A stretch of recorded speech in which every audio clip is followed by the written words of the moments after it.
예, 이번 시간에는 사진의 역사 2강, 사진의 순간과 이제 찰나의 예술이라는 이 사진 본연의 이야기들을 한번 해보도록 할게요. 사진이 갖고 있는 이제 가능성이라는 것은 뭐냐면은 그 사실성 또는 이제 굉장한 현실성, 이런 것들이 과연 예술로서 어떠한 존재인가 하는 것들을 완성을 해나가는 그런 시기라고 할 수 있습니다. 그래서 20세기 초반에 우리가 이제 꼭 알아야 될 5명의 이제 사진가들이 등장을 합니다. 그 중에 이제 첫 번째 사진가는 프랑스 사람 이제 아제입니다. 이 아제라는 사람은 사실은 예술가라거나 또는 자신이 사진을 어떠한 순수한 목적으로 찍었다라고는 얘기하기가 좀 힘들어요. 이 사람은 원래 프랑스 파리에 있는 화가들을 위해서 밑그림용 사진을 찍어주던 사람이었어요. 그러다 보니까 사진이 갖고 있는 아주 사실적인 그 모습만을 갖다 찍어서 그것을 화가들한테 전달을 하면 화가들은 그것을 보고 밖에 나가서 직접 데생을 하고 스케치를 하는 게 아니라 스튜디오 안에서 그 사진을 보고 그리는 거죠. 그래서 이 아제 사진을 찍던 자신의 스튜디오 이름이 도큐먼트였어요. 기록 자체였습니다. 근데 이제 이 기록 자체가 재미있었던 것이 파리를 찍는데 텅 빈 파리를 찍는 거예요. 그 이유는 있었습니다. 그러니까 화가들이 요구를 한 거예요. 그 안에 뭐 번잡하게 사람이 있고 무슨 사물이 있는 이런 게 아니라 텅 빈 파리를 찍어다 주면은 거기다 자신들의 상상을 덧붙여서 그림을 그리겠다는 거였거든요. 그럼 이제 이 방법은 뭐냐면은 카메라의 렌즈를 매우 조리개를 조이고 거기에 이제 필터까지 더 씌워서 굉장히 장노출을 주는 겁니다. 그러면은 가만히 서 있는 건물이나 사물들은 그대로 찍히는데 그곳을 지나가는 인간이라든지 강아지들은 다 사라지는 거예요. 그러면은 이 사진이 어떤 모습을 보이냐면은 굉장히 초현실적으로 보이는 거예요. 지금도 이제 보면은 만일에 우리가 도시에, 텅 빈 도시에 사람 하나도 없다 그러면 아니 저런 시간대가 어딨어? 저렇게 찍을 수 있나? 이렇게 생각을 하실 거예요. 근데 바로 카메라가 갖고 있는 몇 가지 테크닉적인 것들만 사용하면은 그것이 가능했던 거죠. 그래서 이 아제는 스스로가 이제 예술가라거나 이런 생각을 하지 않았는데 당시에 문학의 중심이었던 뭐 루이 아라공이라든지 수없이 많은 사람들이 아제의 사진을 보고는 깜짝 놀라면서 굉장히 초현실적이다. 당신의 사진은 예술적으로 가장 전위에 서 있다 라는 평가를 또 이제 비평을 해주게 됩니다. 그래서 아제의 사진은 재해석되고 그 사람이 갖고 있는 사진의 가치는 재평가되게 되는 거였었죠. 바로 이제 이러한 이제 아제의 사진이 프랑스 파리를 통해서 사진의 새로운 현대적인 사진으로 평가받을 즈음에 또 이제 미국의 알프레드 스티글리츠라는 사람이 등장을 하게 됩니다. 알프레드 스티글리츠는 이제 순수 아마추어 사진파였는데요. 이제 순수 사진을 지향을 한다는 얘기겠죠. 스트레이트 사진이라는 것을 주창하게 됩니다. 스트레이트 사진은 그야말로 찍을 때도 가급적 연출 없이 이 사진에 특별한 테크닉 없이 아주 정직하게 사진을 찍고 그 사진을 암실에서 현상하고 인화할 때도 어떤 인위적인 조작을 하지 않는 사진을 스트레이트 사진이라고 합니다. 과거의 회화라든지 이런 미술과 다른 사진 자체의 고유한 성질을 그대로 안고 가자라는 이제 하나의 운동이었죠. 그리고 이것을 과거에 이제 미술과 비슷하려고 했던 그 사진들과 이제 분리를 해냅니다. 이를 통해서 사진의 이제 가능성들을 갖다가 넓히는 거죠. 현대 미술과 비교해도 절대로 떨어지는 하위의 예술이 아니다라는 신념이 있었어요. 20세기에 가장 조금 더 진보적이고 전위적인 성격들을 그대로 좀 드러내려고 노력을 했던 사람입니다. 근데 또 신기하게도 유럽에서 특히 이제 독일에서 활동을 하던 아우구스트 잔더에 의해서도 또 다른 개념의 사진이 등장을 합니다. 어렸을 때 탄광 지역에서 자라면서 그 탄광을 찍으러 왔던 사진가한테 매료돼서 스스로가 이제 프로 사진가의 길을 이제 가기로 결심을 한 사람이었어요. 아우구스트 잔더가 실제로 큰 도시에 나가서 사진관을 차려서 많은 돈을 법니다. 그 돈을 번 자산을 가지고 자기가 원래 꿈꿔오던 자신의 작업을 시작을 해요. 그게 바로 독일인 연작인데요. 이 독일 안에 수없이 많은 계층, 직업, 계급, 남녀 이런 사람들을 아주 굉장히 많은 다양한 사람들을 만나서 촬영을 함으로써 독일인이란 무엇인가를 갖다가 사진으로서 규명을 하려고 하는 노력을 합니다. 당시에 그 큰 유리판으로 만들어진 필름으로 사진을 찍는다는 건 굉장히 어려운 일이었는데요. 그럼에도 불구하고 이 사람이 찍어낸 사람만 자그마치 1만 명에 달합니다. 굉장한 작업을 한 거죠. 특히 그 자신이 그동안 벌었던 정말 그 재산들을 투자를 해서 자신의 목표를 향해서 사진을 갖다 한 장 한 장 찍어 나간 겁니다. 이제 지금 보시는 사진은 이제 벽돌공이라는 사진인데요. 특히 이 사람의 그 사진적인 특징이라고 하면은 정면성을 들 수 있어요.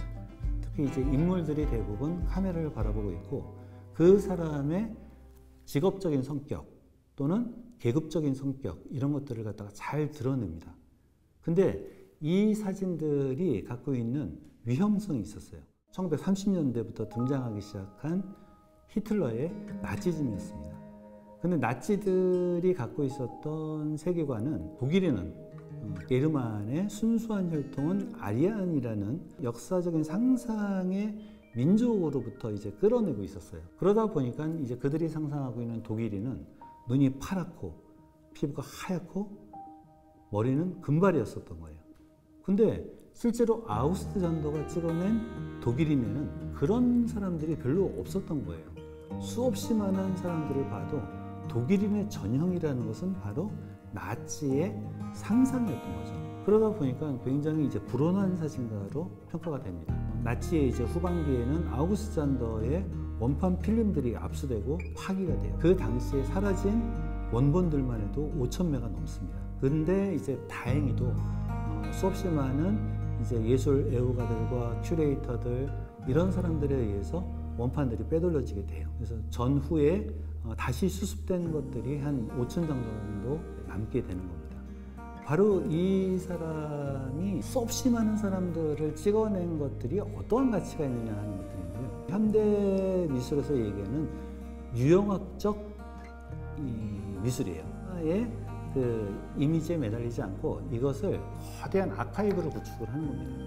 그래서 수없이 많은 분류들을, 세밀한 분류들을 만들어내는 거죠. 그건 그것을 통해서 새롭게 창조하고 재해석할 수 있는 여지를 남기는 겁니다. 이 사람이 이 작업을 갖다 수행을 했던 20세기 초반보다 오히려 20세기 후반에 들어와서 또는 21세기에 들어와서 현대 미술에 이제 끼친 영향은 굉장히 지대하다고 할 수가 있습니다. 또 한 사람의 또 사진가는 이 미국에서 사진이 갖고 있었던 기록성을 넘어서는 예술을 탐구하던 사람이 있었어요. 그것이 바로 이제 에드워드 웨스턴입니다. 에드워드 웨스턴은 원래는 이제 서부 지역에서 사진관을 하던 사람이었어요. 사진이 갖고 있는 아주 날카로운 현실성과 기록성을 예술적인 하나의 이제 그 매체로서 해석하는 데 있어서 탁월한 사람이었습니다. 이 사람이 찍던 주제들은 대부분의 아주 사소한 사물들이 많아요. 하다못해 뭐 세숫대야, 피망 이런 것들을 갖다가 찍기도 하고요. 주로 이제 여자의 누드 또는 그 누드와 아주 어떤 연관성을 불러일으키는 사막의 둔덕 뭐 이런 것들을 통해서 새로운 이미지를 창출할 수 있는 예술적인 가능성을 보다 확장한 사람이기도 합니다. 그런데 사진이 갖고 있었던 본래의 목적인 아까 전에 이제 19세기 후반에도 나온 것처럼 이제 기록성과 이제 사회 변혁의 가능성들도 여전히 남아 있었습니다. 사진이 특히나 20세기로 들어오면서 훨씬 더 강력한 매체로서 발전할 수 있었던 것은 출판물, 특히 인쇄물의 사진이 그대로 올려질 수 있었다는 거예요. 그거는 이제 망판 기술의 발전으로 글, 텍스트와 동일하게 한쪽에서는 사진이 실릴 수 있는 가능성이 열린 거죠. 그래서 신문, 잡지 이런 것들을 통해서 인화지가 아니라 인쇄물을 통해서도 이제 사진이 많은 대중들한테 이제 보급되기 시작합니다. 그럼 이제 이러한 강력한 사회적인 매체를 가진 사람들의 입장에서는 뭔가 이 사진이 갖고 있는 가능성 중에서 과거 19세기 말에 나왔던 사회적인 변혁을 시도하는 그런 가능성들을 계속 타지는 사람들이 나오겠죠. 그 중에 한 사람이 이제 루이스 하인입니다. 루이스 하인은 컬럼비아 대학교에서 이제 사회학을 아주 늦은 나이에 공부했던 사람이에요. 그 전까지는 자기가 수십 개의 직업을 다 해봤다고 할 정도로 굉장히 이제 밑바닥 인생을 살았던 사람이기도 합니다. 그럼에도 불구하고 이 사람이 사회학을 전공을 하고 그리고 이제 학생들을 가르치면서 꿈꿔왔던 것은 바로 이제 사회적인 개혁이었어요. 근데 자기가 아무리 이제 글과 말로 설명을 해도 그들이 얼마나 어려운 상황에 닥쳐 있는지를 갖다가 대중들이 잘 알 수가 없는 거예요. 그래서 이 사람이 카메라를 들게 되는 겁니다. 아주 늦은 나이에. 그래서 카메라를 들고 처음에는 미국의 이민자들, 뉴욕으로 들어오는 알리스 아일랜드라는 곳에 이제 세관이 있었거든요. 그것을 갖다가 통과하는 이민자들의 모습을 찍기 시작해서 그 다음에는 뉴욕 안에서 바로 그렇게 들어온 이민자들의 아이들이 또 어디로 가냐면 대부분 이제 공장으로 갑니다. 이제 어린이 노동이라는 것이 지금의 상상하는 것보다 훨씬 더 그 당시에는 광범하게 이루어졌어요. 특히나 아이들이 섬유 공장, 손이 작으니까 주로 섬유와 관련된 공장에서 일을 하거나 또는 몸이 작으니까 광산에서 일을 하거나 이러한 이제 아동 노동이 굉장히 광범하게 일어났을 때 이 사진을 찍어서 아동 노동 금지법이라는 것을 세계 최초로 만드는 데 있어서 큰 이제 공헌을 하게 됩니다. 지금은 이제 전 세계적으로 15세 미만의 아동들은 노동을 할 수가 없죠. 근데 뭐 당시에는 너무 그것이 흔했어요. 바로 이 루이스 하인은 이러한 노동자들의 처지에 가장 많은 관심을 기울였습니다. 그래서 끊임없이 이 사람들의 처지와 노동의 고통과 그들의 임금과 사회적 격차와 이런 것들에 대해서 끊임없이 사진을 만들고 그것을 대중들한테 보여주고 또는 포트폴리오를 만들어서 국회에 제출을 해서 국회의원들의 입법 활동에 큰 이제 도움을 주게 됩니다. 바로 이제 이렇게 다양한 사람들이 등장을 하게 돼요.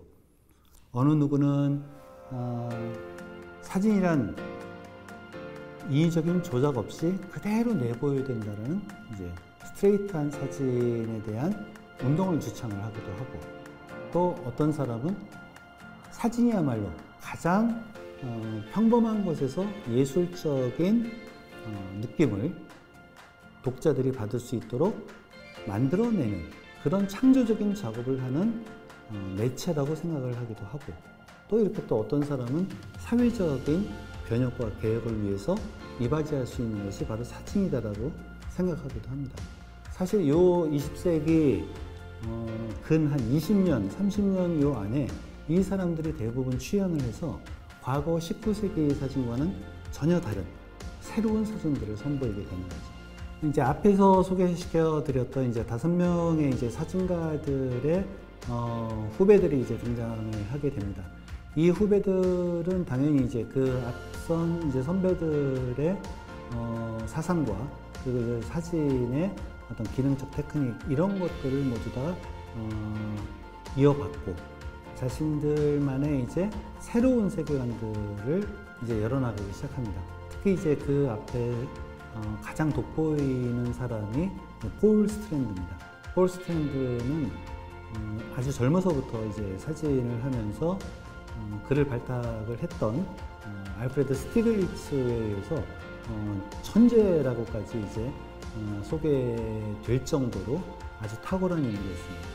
폴 스트랜드는 어떻게 보면 이제 두 사람한테 영향을 받았는데요. 사진적인 예술성 또는 이제 사진적인 완성도 측면에서는 알프레드 스티글리츠의 영향을 받았다 하면은 사진이 갖고 있는 근본적인 내용, 속성인 바로 이제 어떤 전위성, 그리고 사회성 이런 것들은 루이스 하이너로부터 이제 영향을 받게 됩니다. 폴 스트랜드는 청년 시절에 아주 완성도 높은 사진을 이제 제작을 했을 뿐만 아니라 그 스스로가 또 좀 더 사진의 확장판이라고 얘기할 수 있는 영화에도 관심이 많습니다. 그래서 영화가 과연 어떠한 가능성을 갖고 있는지를 갖다가 탐구하던 그가 본 영화가 바로 이제 그 전함 포촘킨이라고 하는 당시에 이제 소비에트의 영화 감독이었던 그 아이젠슈타인의 영화를 보고 감동을 받습니다. 그래서 유럽까지 가서 이제 그 감독한테 이제 사사받기를 원했지만 사실은 그 당시의 상황이 그렇게 좋지는 않았어요. 왜냐하면 이제 소비에트 혁명 이후에 소비에트와 이제 서유럽이 계속 이제 단절돼가는 이제 시기였고, 하지만 이제 그런 것들이 이제 문화예술계에서는 상당히 광범위하게 하나의 이제 그 사주가 됐었죠. 진보적이고 좌파적인 이제 운동들이. 알프레드 스티글리츠나 루이스 하이는 사실은 사회주의자까지는 아니었는데 폴 스트랜드는 이제 사회주의까지 이제 나아가게 됩니다. 근데 이제 그 덕분에 메카시라는 상원의원에 의해서 공산주의자로 지목이 되면서 탄압을 받게 됩니다. 그래서 이 사람들은 대부분 나중에 이제 무죄가 되죠. 하지만 그 당시에 이제 몰아쳤던 이제 광풍들에 의해서 폴 스트랜드는 유럽에 취재 갔다가 다시는 돌아오지 못합니다. 그래서 결국 유럽에서 사망하게 되죠. 근데 이제 이 사람이 남긴 유산은 굉장히 컸어요. 왜냐하면은 예술성을 무시하지도 않았고, 그리고 그 사람의 스스로의 실천적인 활동들도 늘 진보적이었고, 주로 노동자, 빈민 계급들에 대한 끊임없는 애정을 갖다 보였거든요. 그래서 앞으로 또 탄생할 수없이 많은 후배 사진가들한테도 폴 스트랜드는 큰 영향을 미치게 됩니다. 폴 스트랜드가 이제 뉴욕을 중심으로 이제 활동을 하면서 하나의 이제 전통적인 계보에 속했다고 하면은 이 미국의 다큐멘터리와 예술 사진에 있어서 가장 큰 영향을 미친 사람은 워커 에반스라는 사람입니다. 이 워커 에반스는 원래 이제 청년 시절에는 소설가가 되고 싶었습니다. 소설가가 되고자 하는 사람들은 미국 안에서 소설을 쓰는 게 아니라 대부분 파리로 갔어요. 그러니까 파리에서 영어로 된 소설책을 내는 겁니다. 그 대표적인 사람들이 피츠제랄드 또는 어네스트 헤밍웨이 이런 사람들의 소설들이 대부분 이제 파리에서 나오는데요. 그 당시까지 미국에서는 존경할 만한 소설가가 없었다는 인식 때문에 그랬습니다. 그저 미국이 내세울 수 있는 소설가라고는 이제 마크 트웨인 정도밖에 없었거든요. 그래서 마찬가지로 워커 에반스도 파리로 갑니다. 근데 파리에서 습작 작업을 했지만 여의치가 않았어요. 그래서 그의 처녀작은 파리에서 데뷔할 수가 없었습니다. 대신에 그가 파리에서 발견한 새로운 매체가 이제 사진이었습니다. 그래서 사진이 바로 자신의 문학적 예술성들을 갖다가 표면화시키고 외연화시킬 수 있는 방법이구나 생각하면서 뉴욕으로 돌아와서 사진을 찍기 시작합니다. 근데 이제 이 사진이라는 것이 아주 독특한데요. 그는 기존의 어떤 선배들이 가져왔던 그런 문법보다는 이 초현실적이면서 사진만이 포착할 수 있는 새로운 구도라든지 방법론을 갖다가 제시를 하기 시작합니다. 아까 전에 이제 얘기 드렸다시피 아이젠슈타인의 전함 포촘킨 같은 경우에도 아주 독특한 이제 그 편집 방법을 사용하는데 이게 이제 몽타주 기법이라는 겁니다. 그러니까 모든 스토리가 선형적으로 또는 이제 시간의 흐름순으로 배치되는 것들을 거부를 하고 어떤 상징적인 요소들을 갖다가 A 또는 B를 제시함으로써 사람들한테 C를 연상하게 만드는 몽타주 기법들을 갖다가 사진에 적극적으로 도입을 합니다. 그러면서 자신이 갖고 있는 이 환경, 미국인 무엇인가라는 이 생각을 사진적으로 옮겨놓는 작업들을 해요. 근데 이 사진들이 상당히 성공적으로 이제 대중들한테 선보이면서 이후 사람들한테 많은 영향을 줘요. 그리고 이 사람이 갖고 있었던 그 사실적인 묘사 또는 객관적인 묘사야말로 과거에 갖고 있었던 다큐멘터리의 과도한 교육성 또는 이제 프로파간다라는 선전성들을 갖다가 배제한 어떤 예술성까지를 포괄을 하는 다큐멘터리 사진을 갖다 선보이게 됩니다. 바로 이제 워커 에반스가 그 이후에 나타나는 또 많은 후배 사진가들한테 영향을 주게 되죠. 근데 이제 워커 에반스가 활동하던 시기에 워커 에반스의 또 처지와는 사뭇 많이 다른 사진가 한 명이 출연을 합니다. 그거는 이제 앙리 까르띠에 브레송이라고 그 집안 자체가 이제 까르띠에 브레송이라는 거대한 재벌입니다. 프랑스에서는 실과 관련된 모든 재봉과 관련된 도구들을 다 만들어내는 거대한 기업이었죠. 그 집에 외동 아들로 태어나서 카메라를 갖다 구입을 하는데요. 이 카메라가 이제 라이카 카메라였습니다. 당시에 이제 출시된 라이카 카메라는 굉장히 작은 소형 카메라이기도 했지만 과거 카메라가 굉장히 컸던 거에 비해서 소형 카메라는 여러 가지로 또 불리한 측면들도 있었어요. 일단은 영화용 필름을 쓴다는 것 때문에 굉장히 화질이 좋지가 않았다는 거예요. 그리고 사진이 아주 진중하게 찍혀야 된다는 당시의 관습을 뛰어넘고 사진이 갖고 있는 찰나의 순간을 잡아내기 위해서 사진가 스스로가 끊임없이 움직이면서 새로운 앵글과 프레임을 갖다 구성한다는 그 작업 방식 자체가 아주 새로웠던 겁니다. 그래서 보통 이제 앙리 까르띠에 브레송의 사진을 찰나의 예술 이런 식으로 많이 표현을 하는데요. 꼭 그것은 찰나를 갖다 기가 막히게 선택해서 포착 사진을 찍어냈다는 의미는 아니고요. 엄청나게 많이 찍었습니다. 엄청나게 많이 찍은 사진 안에서 가장 이것이 사물과 환경 피사체들이 어떤 최고의 정점에 올라와 있던 그 순간을 표현한 것이다라는 것들을 골라내는 거죠. 끄집어내는 거죠. 그러니까 그 과정이 사실은 사진 작업에서 굉장히 지난한 것임에도 불구하고 사람들은 가끔가다 이제 앙리 까르띠에 브레송 사진이 우연하게 찍힌 사진이라는 또 오해를 하기도 합니다. 근데 이 앙리 까르띠에 브레송의 공헌은 바로 이제 소형 카메라를 굉장히 대중화시켰다는 것들이고요. 그리고 이 사진에는 아주 섬세한 사람들이 이렇게 걸어다니면서 찍은 사진이라고는 도저히 믿을 수 없을 정도로 정교한 구도와 배치를 갖고 있다는 것들이에요.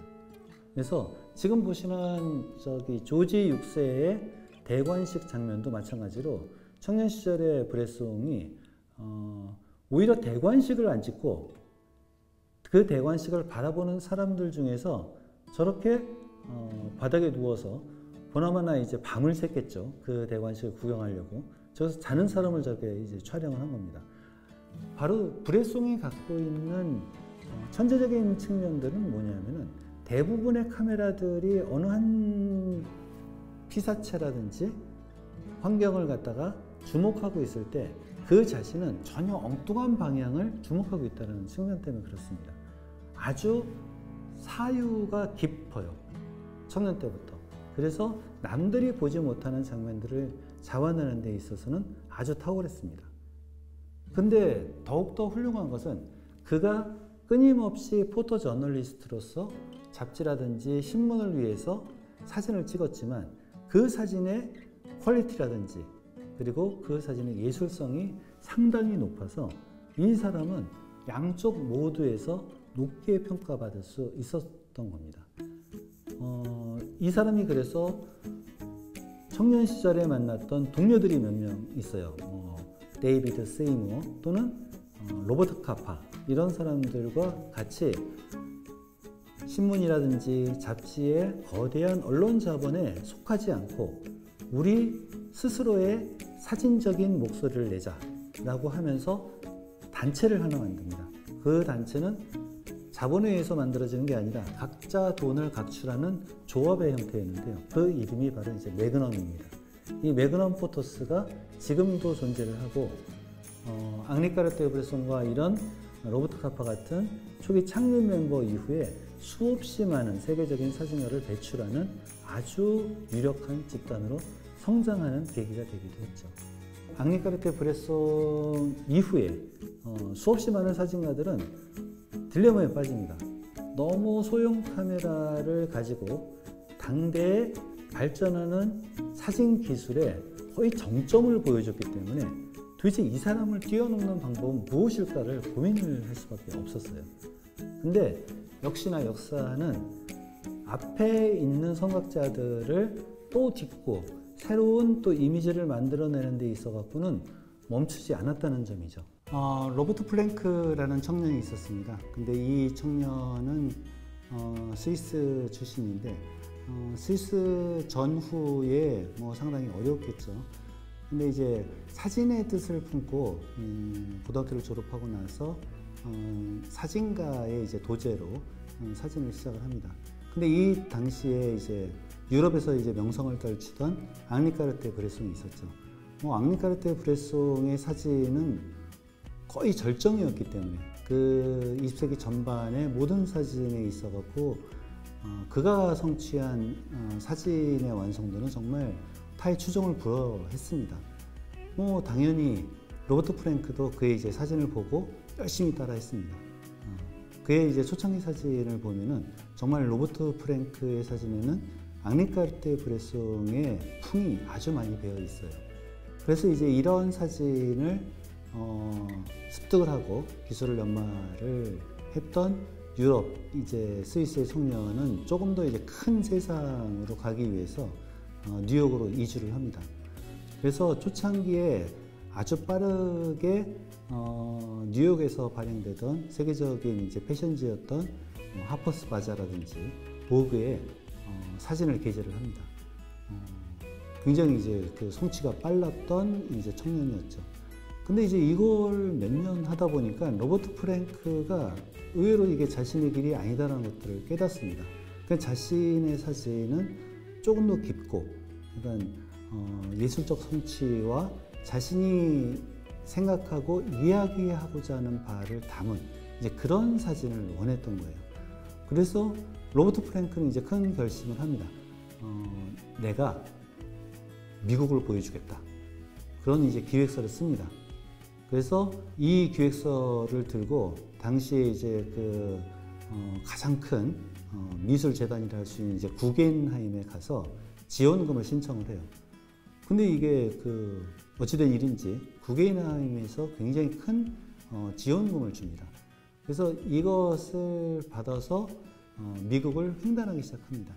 그래서 1년 동안 미국을 3번 정도 횡단을 해요. 그래서 그때 이제 찍은 필름의 이제 롤수만 해도 이제 1000롤 가까이 됩니다. 이 1000롤 중에서 사진을 골라냅니다. 근데 사진을 골라낸 사진들을 가지고 주변에 평가를 받았는데 영 아닌 거예요. 이건 도저히 미국이라고 할 수가 없다라고 할 정도로 굉장히 거칠고 흔들리고 그리고 불안하고 사람들은 뭔가 도무지 희망이 없는 사람들처럼 사진에는 담겨져 있는 거예요. 와, 이거를 갖다가 당연히 구겐하임 재단에서 받았으니까 결과물은 내야 되는데 이것을 어떻게 할까를 고민을 하다가 다시 들고 유럽으로 갑니다. 그래서 이제 프랑스의 넬피르라는 출판인을 만나요.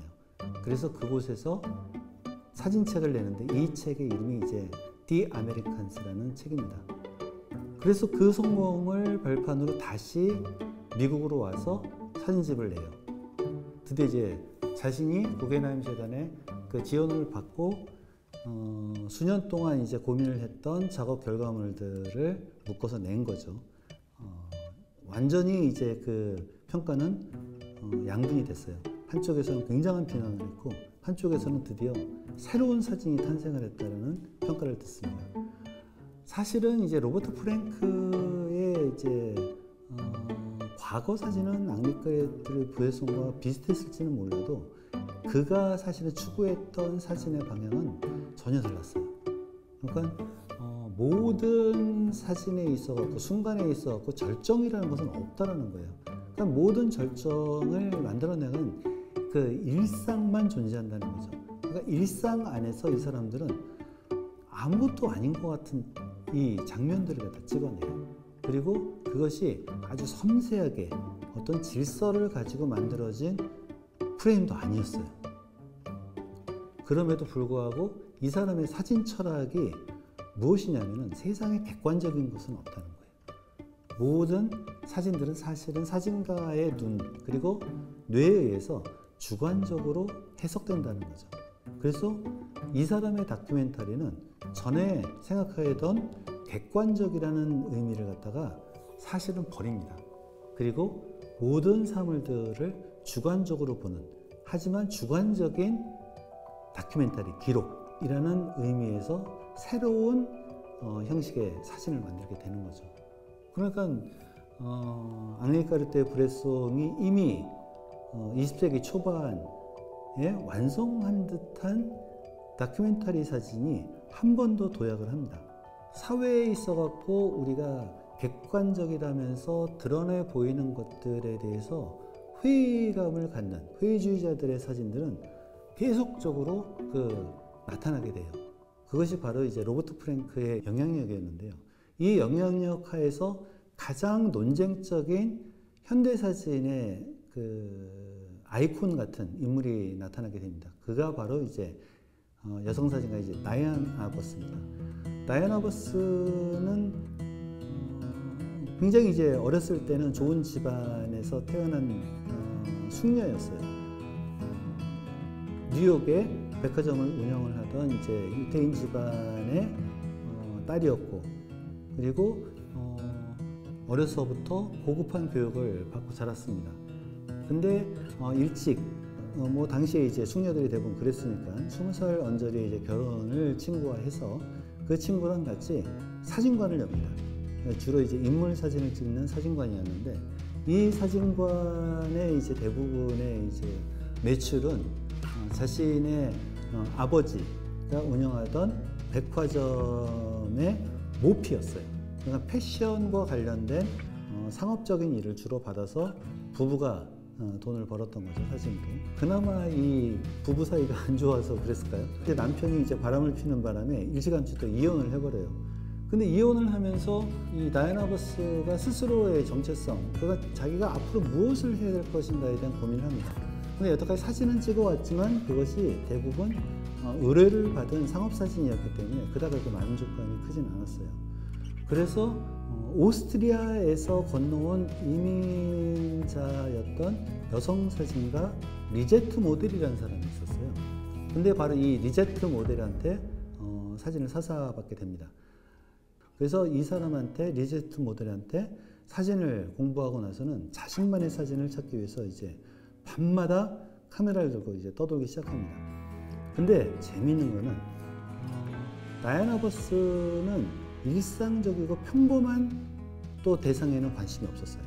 그러니까 자신이 갖고 있었던 어떤 내면적인 불안함, 우울함 또는 사물을 바라보는 독특함, 이런 것들이 주로 괴상하고 언더적인 소수자들을 이제 피사체로 삼게 만들었어요. 끊임없이 밤마다 성소수자 또는 지금 이제 사진으로 보고 있는 서커스에서 문신을 한 남자 같이 뭔가 우리 사회 안에서 포함되지 않은 이 바깥에 어딘가에 존재할 법한 사람들을 쫓아다니게 되는 거죠. 그리고 그들의 포트레이트, 그러니까 이 다이안 아버스는 풍경에는 관심이 없었고요. 오직 인간에 관심이 많았어요. 그래서 인간의 포트레이트만을 전문적으로 사진에 담습니다. 근데 이제 이것이 당시에 받아들이기 굉장히 힘든 모습들이었어요. 그러니까 일반적인 사람들은 이 사람들을 본 적도 없을 정도로 낯설고 기괴한 그 어떤 공간에서 존재하는 사람들처럼 보였던 거죠. 마치 괴물 같은 거죠. 바로 이런 것에 매력을 느꼈지만 그 매력을 이렇게 같이 공유할 만한 정말 대중들이 있을까라고 생각을 했는데 꼭 그렇진 않았어요. 의외로 이 다이애나 버스의 사진들은 꽤 많은 자신 주변의 동료 사진가들의 지지를 얻게 돼요. 그리고 드디어 젊은 나이로서 그렇게 큰 캐리어가 아닌데도 불구하고 새로운 도큐멘터리, 그래서 뉴 도큐멘트전이라는 뉴욕에 있는 현대미술관에서 기획전에 참여를 하게 되는 영광을 또 얻게 됩니다. 이렇게 되면서 당시에 수잔 손택이라든지 수없이 많은 지식인들한테 자신의 사진과 그의 세계관을 갖다가 선보이는 기회를 얻게 돼요. 근데 이제 문제는 그녀도 이제 이혼한 이후에 스스로 자신의 직업과 캐리어를 갖고 살아가야 되는 입장에서 재정적으로 공공한 데다가 끊임없이 이 자신이 어려서부터 갖고 있었던 우울증이 치유되지를 않았어요. 그리고 이러한 대상들을 찍으러 돌아다닐 때마다 그게 더 아마 깊어졌는지도 모르겠어요. 결국은 젊은 나이에 스스로 자살하고 맙니다. 그녀의 사후에 뉴욕에 있는 현대미술관이 다시 한번 그녀의 사진을 모아서 개인전을 열어줍니다. 근데 그 개인전이 현대미술관이 개관한 이후에 가장 많은 30만 명이라는 거대한 관객을 동원해요. 이 현대 사진에 있어서 로버트 프랭크 이후에 그의 영향력을 받았던 여러 후배 사진가들 중에 다이애나 버스가 가장 핵심적으로 논쟁거리입니다. 그가 찍었던 이 강렬했던 사진들은 과연 정체가 무엇일까? 정말 사진으로서, 사진은 사실은 사물의 표면밖에는 드러내지 못함에도 불구하고 그의 내면까지도 사진에 담아낼 수 있는 것인가? 사진은 단지 창으로서의 역할을 하는 것뿐만 아니라 거울의 역할을 하는 것은 아닌가? 혹시 내 안에 저런 모습이 있는 것은 아닌가에 대한 끊임없는 질문을 하는 사진을 세상에 던지고 사라진 거죠. 이후의 사진가들은 사실 어떻게 보면 이때 등장한 사진가들의 거의 오마주예요. 끊임없이 그들이 고민했던 것들을 새로운 환경에서 적응하고 적용하고, 그리고 이제 새로운 사진이라는 이름으로 이제 내민 것들이죠. 1970년대, 80년대까지가 아마도 우리 사진에 있어 갖고는 가장 절정기가 아니었나 이런 생각도 들어요. 그 이후에 우리가 이제 다 알다시피 새로운 매체들이 이제 쏟아져 나옵니다. 텔레비전도 이제 컬러 TV가 나오고 생중계가 나오고, 과거처럼 이제 사진만 단독적으로 강렬한 어떤 주의 주장이라든지 세계관을 갖다가 선보이는 매체는 더 이상 아닙니다. 근데 어떻게 보면 모든 장르와 매체들에는 이제 절정의 순간들이 있고, 나머지는 이제 사멸해 나가는 그 기간이 얼마큼 이제 기냐 짧으냐의 이제 문제일 것 같아요. 그런 측면에서 20세기 사진은 19세기 사진의 그 모든 실험과 또는 도전의 정신을 이어받아서 사진만의 독특한, 사진만이 갖고 있는 고유의 양식들과 힘을 상당히 사회에 세게 보여준 시기였던 것 같습니다. 그 이후에도 훨씬 더 좋은 사진가들이 나왔던 것도 사실입니다. 하지만 그들의 이제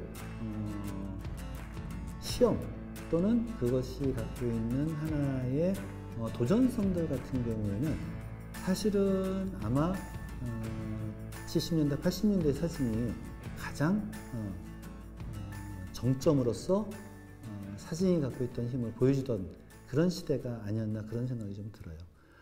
지금 이제 현대에서는 수없이 많은 사람들이 사진을 찍습니다. 이제는 특정한 작가가 아니다 하더라도 수없이 많은 사람들이 핸드폰을 가지고 사진을 찍죠. 하루에도 생산되는 사진의 이미지만 해도 몇 조가 넘을 것 같아요. 하루에도. 근데 이제 그 사진들 중에서 얼마나 많은 사회적인 영향력을 미치느냐 하는 것들은 사실은 알 수가 없습니다. 사실은 사진을 찍는 사람들도 이제는 그런 사회적 영향력을 염두에 두고 사진을 찍는 사람도 이제 많지 않죠. 근데도 불구하고 사진은 왜 여전히 사람들한테 이렇게 큰 매력을 주는가 하는 것들은 또 생각해 볼 여지가 있어요.